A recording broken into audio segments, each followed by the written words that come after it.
मेरे दादाजी गांव से एक बेसहारा लड़की को काम करने के लिए घर लेकर आए।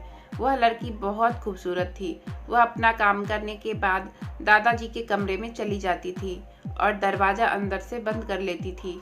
2 घंटे बाद ही कमरे से बाहर आती थी। एक दिन मैं दादाजी के कमरे में छुप गई। फिर मैंने दादाजी को उस लड़की के साथ ऐसी हरकतें करते देखा कि मेरे पैरों तले जमीन निकल गई। दादाजी नौकरानी के साथ। मेरा नाम पंक्ति है। मेरे दादाजी की बहुत बड़ी हवेली थी जिसमें हम सब एक साथ ही रहते थे। मेरे दादाजी मेरी मम्मी और हम दोनों बहनों को पसंद नहीं करते थे क्योंकि मेरे मम्मी पापा की लव मैरिज थी। कुछ दिन पहले बीमारी की वजह से मेरी मम्मी हम सबको छोड़कर भगवान के पास चली गई। मेरे पापा 2 भाई थे तो घर में मैं, पापा और मेरी छोटी बहन और चाचू और चाची के बच्चे और दादाजी हम सभी रहते थे। दादाजी मेरे पापा को बहुत प्यार करते थे। उनके दिल में सिर्फ मम्मी और हम दोनों बहनों के लिए ही नफरत था। मेरे घर में दादाजी का ही हुकूमत चलता था। हर चीज़ बहुत ज़्यादा आती थी क्योंकि हमारे घर में काफ़ी लोग थे और एक नौकरानी थी जो मुझसे ज़्यादा खूबसूरत थी। उसका नाम शाइनी था। वह कहती थी कि मेरा असली नाम दुर्गा है, लेकिन दुर्गा मुझे अच्छा नहीं लगता था, इसलिए मैंने अपना नाम बदलकर शाइनी रख लिया। जैसे खूबसूरत लड़की का नाम शाइनी ही होना चाहिए। वह थी तो एक नौकरानी, लेकिन उसके तेवर महारानी के जैसे थे। शाइनी बहुत ज़्यादा बिगड़ी हुई लड़की थी और इसके पीछे मेरे दादाजी का ही हाथ था। वह मेरे दादाजी की चहेती थी। मेरे दादाजी का सारा काम वही करती थी। मेरे दादाजी बिस्तर से उठ भी नहीं पाते थे। उनकी उम्र लगभग 85 वर्ष होगी। वह बहुत ज़्यादा कमज़ोर थे। उन्हें दवाई देना, खाना खिलाना, उनके कमरे की साफ सफाई करना और जब वो अकेले हों तो उनके पास बैठकर बातें करना, यह सारे काम शाइनी ही करती थी। मेरे पापा कहते थे कि तुम लोगों का रहने से क्या फ़ायदा, तुम लोगों को दादाजी के साथ रहना चाहिए और उनसे बातें करनी चाहिए, उनका ख्याल रखना चाहिए, उनकी खिदमत करनी चाहिए। जब वो कल को इस दुनिया से चले जाएंगे और सारी दौलत शाइनी के नाम कर देंगे, तब तुम सबकी अक्ल ठिकाने आएगी। मेरा अपना कोई भाई नहीं था, इसलिए पापा को फिक्र सताती थी कि कहीं दादाजी की सारी दौलतें इन लोगों में बट जाएगी और मेरे पापा को कुछ भी नहीं मिलेगा और जो मिलेगा बचे खुचे। वह पैसे वैसे भी हम दोनों बहनों की शादी में लग जाएंगे, इसलिए वह परेशान रहते थे। लेकिन हम दादाजी के पास बैठते थे तो हमें बिल्कुल भी अच्छा नहीं लगता था क्योंकि दादाजी अजीबोगरीब किस्म की बातें किया करते थे। किसी को पहचानते तक भी नहीं थे। ऐसे इंसान के साथ बैठकर क्या करते। शाइनी उनके पास बैठकर बहुत ज़्यादा खुश होती थी। वो कमरे में होती तो उनके कमरे से हंसने की आवाज़ आती थी। शाइनी के पास हर वक्त पैसे भी होते थे। एक दिन वह अंदर बैठी थी, मैं भी अंदर चली गई और सामने का मंजर देखकर हैरान हो गई क्योंकि मेरे दादाजी के हाथ में ढेर सारे पैसे थे और वह पैसे शाइनी को दे रहे थे। वह पैसे कम से कम 70,000 तो लग ही रहे थे। मैंने कहा, यह क्या हो रहा है, आप इतने सारे पैसे शाइनी को क्यों दे रहे हो? तो मेरे दादाजी कहने लगे कि ये इसका तनख्वाह है। तो मैंने कहा कि मुझे भी पैसे चाहिए। उन्होंने मुझे 500 का नोट पकड़ा दिया। मैंने कहा, 500 में आता ही क्या है, नौकरानी को 70,000 दे रहे हो, जबकि उसकी तनख्वाह 70,000 नहीं थी और उनकी पोती के लिए 500 रुपये है। पापा कहते हैं कि दादाजी के पास जाकर बैठा करो, लेकिन वह तो हमसे प्यार ही नहीं करते थे। जब इनकी ऐसी हालत है तो हम अपना वक्त बर्बाद क्यों करें। मैं बाहर आ गई और अपने पापा से टकरा गई। वह मुझसे पूछने लगे, कहाँ से बौखलाई हुई आ रही हो और तुम्हारा ध्यान कहाँ है। मैंने उन्हें सारी बात बताई तो वह हैरान रह गए और कहने लगे, ठीक है, तुमने उनको पैसे देते हुए देखा था? तो मैंने कहा, हाँ, मैंने खुद अपनी आंखों से देखा है। दादाजी खुद इस नौकरानी को पैसे दे रहे थे और कह रहे थे कि इसकी तनख्वाह है। तो पापा ने कहा कि पहली बात तो यह है कि उसका 1 तारीख को महीना होता है और आज तो 15 तारीख ही है, बीच में हम किसी को भी पैसे नहीं देते हैं। और दूसरी बात ये कि शाइनी के हर महीने की तनख्वाह सिर्फ 10,000 रुपये है, तो फिर पापा ने उसे 70,000 रुपये क्यों दिए। मेरे पापा बहुत गुस्से में आ गए थे। वो दादाजी की बहुत इज्जत किया करते थे। उनको यह सब जानकर इतना गुस्सा आया कि वह खुद को दादाजी के कमरे में जाने से रोक नहीं पाए। मैं भी पापा के पीछे पीछे जाने लगी और उनकी बातें सुनने लगी। पापा ने दादाजी से सवाल करना शुरू कर दिया तो दादाजी ने कहा कि इस बेचारी के घर में कोई मुसीबत आ गई है। इसके पापा बीमार हैं, इसलिए मैंने इसे पैसे दिए हैं। तुम्हारी बेटी तो बड़ी जासूस है, हमारे कमरे में आकर जासूसी करके चली गई और घर में फसाद बनवा दी। क्या किसी गरीब को कुछ पैसे दे दिए तो क्या हो जाएगा? मैं बिस्तर पर पड़ा हूँ, मरते मरते कोई नेकी कर लूँगा तो तुम लोगों को क्या परेशानी है? तुम लोग क्या चाहते हो कि यह पैसे भी तुम लोगों के मुंह में चले जाए? तुम लोगों से मुझे कोई फ़ायदा है? जब मुझे ज़रूरत होती है, जब मेरा दिल भारी होता है, जब मुझे किसी से बात करनी होती है तो तुम लोग मेरे पास आकर नहीं बैठते हो और ना ही तुम्हारे बच्चे। तो फिर मैं क्या करूं? पापा दादाजी की यह बात सुनकर बहुत शर्मिंदा हो गए थे। उन्होंने मुझसे कहा, अगर दादाजी के कमरे में जाओगी तो इधर उधर की बातें मत करना।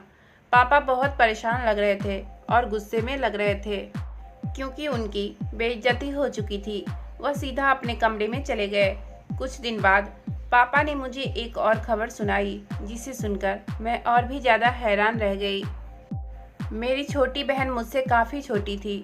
वह 12 साल की थी और मेरी उम्र 20 साल थी। इसलिए मैं और पापा आपस में बातें करते रहते। पापा ने मुझसे कहा कि तुम्हें एक बात बतानी है और इसके बाद से तुम्हें इस घर में बहुत ज़्यादा ध्यान देना है।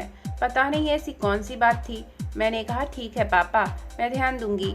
पापा ने मुझे बताया कि शाइनी ज़रूर कोई चाल चल रही है, झूठ बोलकर पैसे ऐंठ रही है, क्योंकि कल ही मुझे एक मेडिकल पर इसकी माँ मिली थी जो अपनी दवाई लेने आई थी। तो मैंने उससे पूछा कि तुम्हारे पति बीमार थे, अब कैसे हैं?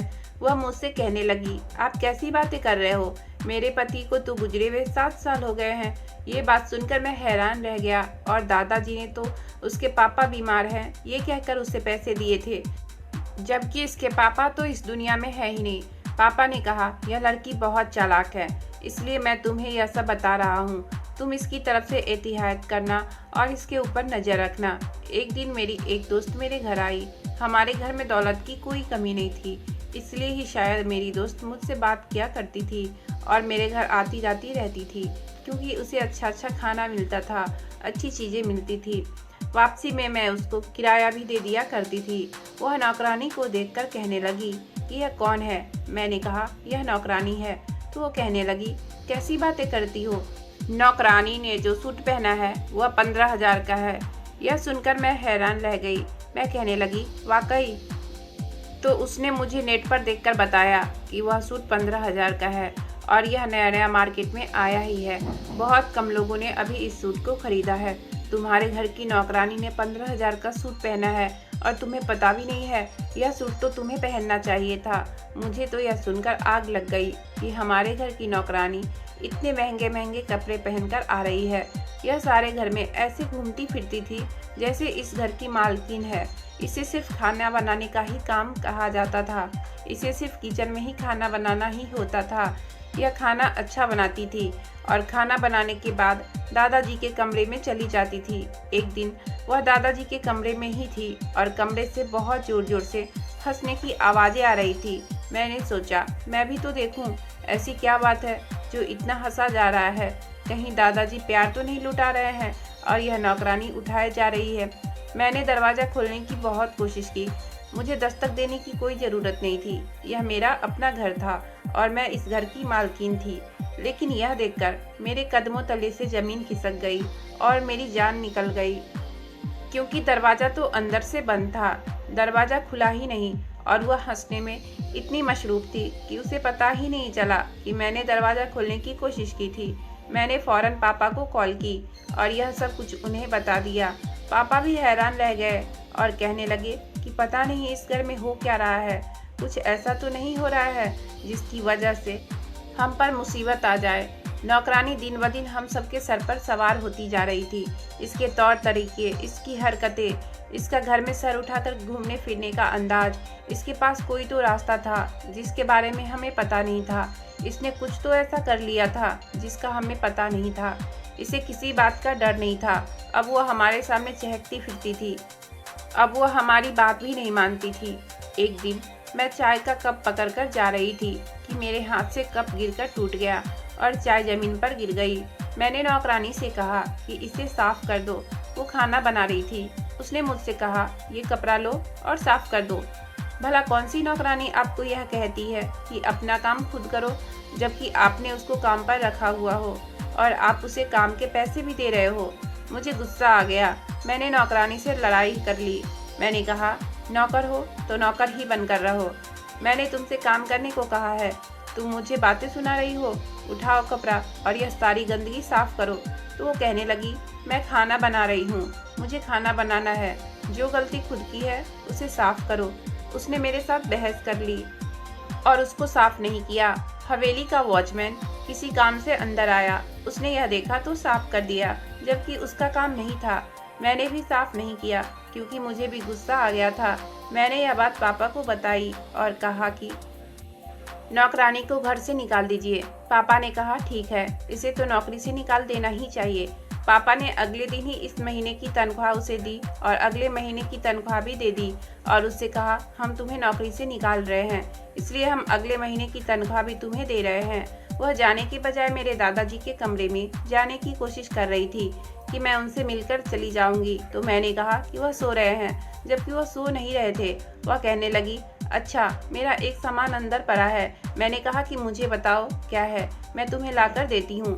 वह कहने लगी, नहीं, मुझसे कोई गलती नहीं हुई है, तो मुझे काम से क्यों निकाल रहे हो। वह हर तरफ से कोशिश कर रही थी कि उस कमरे में जाने की, लेकिन हम बाप बेटी ने उसे जाने नहीं दिया। हमने कहा, अपना सामान उठाओ और यहाँ से चली जाओ। वह फिर चली गई। हमने चैन सुकून का सांस लिया और सोचा, यह काम हमने पहले क्यों नहीं किया था। वह नौकरानी थी तो हमारी नौकरानी ही हमारा, इसके साथ कोई रिश्ता नहीं था और ना ही हमारी कोई रिश्तेदार थी। इसको घर से निकालने के लिए ज़्यादा तकलीफें होती या तो बहुत बड़ा खेल खेलना पड़ता। नौकर तो आते जाते ही रहते हैं। पापा ने कहा कि कोई और नौकरानी ढूंढते हैं जो खाना बनाया करे, और इस दफ़ा कोई बड़ी उम्र की औरत लेकर आऊँगा जिसका काम खाना बनाना होगा। शाइनी को घर से निकालकर मैं बहुत खुश थी, लेकिन अभी शाइनी को गए हुए कुछ ही घंटे हुए थे कि दादाजी की तबीयत बहुत ज़्यादा खराब हो गई। पापा ने कहा, शायद इनका अंतिम समय आ गया है, जल्दी जल्दी आ जाओ सब लोग। सब लोग दादाजी के पास पहुंच गए थे। हम सब उनके अगल बगल बैठे थे। वह काफ़ी देर से बुरी तरह से रो रहे थे, जैसे कि उन्हें बहुत ज़्यादा दर्द हो रहा हो। पापा बार बार पूछ रहे थे, क्या हुआ है, दर्द हो रहा है आपको, डॉक्टर के पास ले चलते हैं। डॉक्टर को भी बुला लिया था। डॉक्टर भी घर में ही मौजूद थे। दादाजी ने जब अपनी जुबान खोली तो कमरे में सारे लोग हैरान रह गए थे, क्योंकि उन्होंने कहा कि शाइनी कहाँ है। वह बार बार यही पूछने लगे। हम सब लोग खामोश हो गए। चाची ने कहा, पता नहीं कहाँ गई है, इस टाइम तो घर पर ही होती है। मेरे पापा ने कहा कि मैंने उसे काम से निकाल दिया है। इतना ही कहना था कि मेरे दादाजी ने मेरे पापा की कलाई को जोर से पकड़ा और कहा कि किससे पूछकर तुमने उसको काम से निकाला है। हम सब लोग हैरान हो गए। इसको बुलाने से आपका क्या मतलब है? आपको कोई मसला है तो हमें बताइए, डॉक्टर भी यहाँ पर खड़े हैं। तो वह कहने लगे कि नहीं, मुझे शाइनी की ज़रूरत है। यह सुनकर सबने अपने कानों पर हाथ लगा लिया।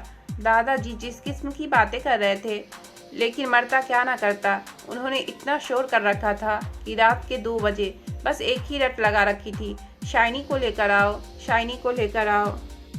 मेरे पापा को जाना पड़ा और उसको उसके घर से लेकर आना पड़ा। पापा ने वापस आकर बताया कि वह बहुत नखरे दिखा रही थी। वह कह रही थी कि मैं नहीं जाऊंगी, तुम्हारा बाप मर रहा है तो तुम मुझे लेने के लिए आ गए हो। वह बहुत बुरी हरकतें कर रही थी। उसके आने की देर नहीं थी कि दादाजी बिल्कुल ठीक हो गए। वह दादाजी का हाथ पकड़कर बैठ गई। यह देखकर सारे घर वाले हैरान रह गए और मैं कहने लगी कि हमारे घर में हो क्या रहा है, इस औरत को यहाँ से निकालो। मेरे पापा ने कहा कि इस औरत को यहाँ से निकाल दिया था, लेकिन फिर जो हुआ वह तुम सबके सामने है। अब तुम यह बताओ कि हम सब क्या करें। मैं तो बहुत परेशान हो गई थी। दादाजी के सामने पापा ने अपनी इमेज खराब कर ली थी। दादाजी पापा को ऐसे देख रहे थे जैसे उनको जान से मार डालेंगे। शाइनी के चेहरे पर मुस्कुराहट थी, वह बहुत ज़्यादा खुश थी। दादाजी ने फौरन उसे पैसे निकाल कर दिए और कहा कि तुम्हारा रोजगार कोई बंद नहीं कर सकता। मैं अभी इधर ही हूँ, अभी मर नहीं रहा हूँ। जो लोग चाहते हैं कि मैं मर जाऊँ तो लोग कान खोलकर सुन लो, मैं अभी इस दुनिया से जाने वाला नहीं हूँ। पानी सर से गुजर रहा था। अब वह सब घर वालों को पता चल गया था कि इस घर में क्या हो रहा है। जो भी हो रहा था वह बिल्कुल अच्छा नहीं हो रहा था। एक घर की नौकरानी मालिक के इतने करीब थी। मैंने सबको बताया कि जब यह नौकरानी अंदर कमरे में जाती है तो अंदर से कमरे का दरवाजा भी बंद हो जाता है। सबने अपने कानों पर हाथ रख लिए और चाची ने कहा कि मुझे ऐसा लगता है कि मरने से पहले हमें शर्मिंदा करके ही जाएंगे। दरवाजा बंद करने का क्या मकसद हो सकता है? पापा ने कहा, तुम सब मिलकर मेरी मदद करो। शाइनी जब घर से जा रही थी तो उसकी आंखों में भी जीत की खुशी थी। उसे पता था कि वह वापस आ जाएगी और उसे कोई रोक नहीं सकता है। लेकिन अब मालूमात मैंने अपने हाथों में लेने का सोच लिया। मैंने कहा, मैं देखूंगी कमरे में होता क्या है। मैं शाइनी के कमरे में गई और मैंने उसके कपड़े चुरा लिए। मैंने यह बात किसी को भी नहीं बताई थी कि मैं अपने दिमाग में एक प्लान बना चुकी हूँ और उस पर अमल करना चाहती हूँ। वैसे मैंने गलती करी थी। मुझे ये बात पापा को बता देनी चाहिए थी, लेकिन पापा मुझे ये काम कभी करने नहीं देते और मैं बड़ी बहन बनकर सबका मसला हल करना चाहती थी। मैंने सोच लिया था कि मुझे क्या करना है। एक दिन जब शाइनी किचन में काम कर रही थी तो मैंने चुपके से जाकर किचन का दरवाजा बंद कर दिया और हवेली के वॉचमैन से कहा कि दरवाजा खुलना नहीं चाहिए। वॉचमैन अंकल काफ़ी सालों से मेरे यहाँ वॉचमैन का काम करते थे और वह बहुत ही अच्छे थे। वह मेरी बात मानते थे। मैं शाइनी की ड्रेस पहनकर दादाजी के कमरे में चली गई और दुपट्टे को थोड़ा आगे कर लिया। दादाजी मुझे देखकर समझने लगे कि मैं शाइनी हूँ। दरवाज़ा भी मैंने जाकर अंदर से बंद कर दिया। दादाजी कहने लगे, क्या हुआ? आज तो तुम दुल्हन बनकर आ गई हो, क्या हो गया है?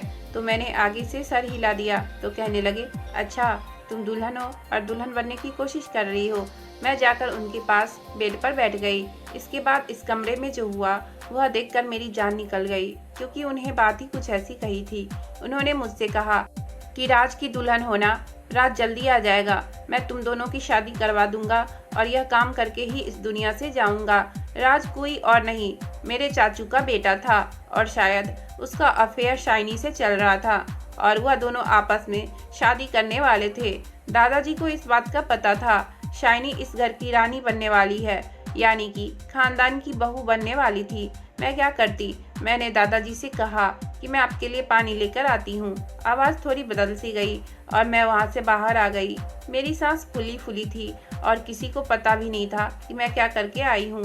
मैंने जल्दी से कपड़े बदले और वॉचमैन से पूछा, इसका तो पता नहीं चला? उन्होंने कहा, नहीं, वो अपने काम में लगी हुई है। किचन का दरवाज़ा मैंने खुद खोला। मैंने इतना सब कुछ कर लिया, लेकिन किसी को कुछ पता नहीं चला था। मैं पापा का इंतज़ार करने लगी। उनको कॉल की तो वो किसी काम में बिजी थे। रात को जब वह घर आए तो मैंने उनसे कहा कि मुझे आपसे बहुत ज़रूरी बातें करनी है। मैंने पापा को सारी बात बताई। पापा सुनकर हैरान रह गए। पापा ने घर के सारे लोग को बात बताई और जब यह बात चाची को पता चली तो वो बिल्कुल हैरान रह गई थी, क्योंकि उनको इस बात का पता ही नहीं था। राज को बुलाया गया। सब लोग चाची के कमरे में इकट्ठा हुए। राज ने कहा कि मैं शाइनी से मोहब्बत करता हूँ और इस बात का दादाजी को भी पता है। उन्होंने मेरे रिश्ते के लिए मंजूरी दे दी है और वसीयत भी कर दी है कि हमारी शादी होगी, चाहे वह इस दुनिया में रहे या नहीं रहे। पापा ने कहा, तुम पागल तो नहीं हो गए हो? तुम एक नौकरानी से शादी करोगे? सारे घर वालों ने मिलकर राज को समझाया, लेकिन उसने कहा कि शाइनी बहुत ज़्यादा खूबसूरत है और मैं उससे मोहब्बत करता हूँ। आप लोग मेरा कुछ नहीं बिगाड़ सकते हो। दादाजी मेरे साथ हैं। और वह दादाजी के साथ मिल गया और अगले दिन ही दादाजी ने ऐलान किया कि अगले 4 दिनों में इनकी शादी हो जाएगी। मेरी ज़िंदगी का कोई भरोसा नहीं है। मैं इनकी शादी करवा कर ही इस दुनिया से जाऊंगा। चाचा और चाची दोनों रोते रह गए। उनकी आंखों के सामने उनके बेटे की शादी हो गई। घर में सजावट भी करवाई गई और खूब धूमधाम से शादी हो गई। और कुछ दिन बाद ही दादाजी अचानक इस दुनिया से चले गए। हम सब बहुत दुखी थे और एक बड़ी खबर ने हमें परेशान कर दी।